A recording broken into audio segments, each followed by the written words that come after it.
168 гласа за, собранието го распиша консултативниот референдум закажан за 30 септември. Парламентарното мнозинство одлучи граѓаните да се изјаснат за или против по прашањето дали сте за членство во Европската унија и НАТО со прифаќање на договорот меѓу Република Македонија и Република Грција. Вкупниот број на изјаснети пратеници е 68, од нив сите 68 се за, против нема, воздржани нема. Констатирам дека собранието ја донесе одлуката за распишување референдум. Имајќи предвид дека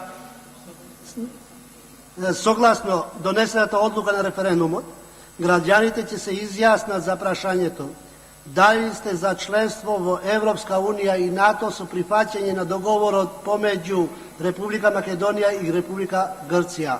Референдумот ќе се одржи на 30 септември 2018 година. Опозицијата ја напушти пленарната сала пред гласањето. Во излагање во однос на референдумот, опозицијата го повтори ставот дека референдумското прашање е непрецизно, повеќезначно и манипулативно за јавноста. За координаторот пак на СДСМ Тунтев, ова било историски ден кој обезбедувал иднина на идните генерации, а членството во НАТО и ЕУ била единствената алтернатива за Македонија.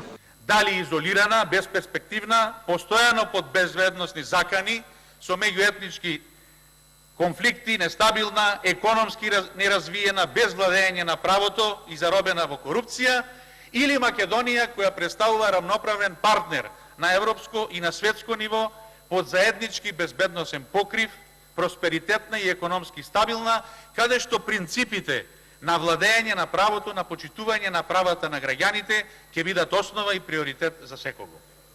Иако декларативно и парламентарното мнозинство и премиерот заедно не повикуваат да го поддржиме процесот, на очиглед на македонската јавност, тие процесот си го тераат по нивна зацртана рута, без консултации, без разговори и на тој начин сакаат да го изманипулираат народот, не давајќи му можност да ги види сите факти и аргументи во целост во овој процес.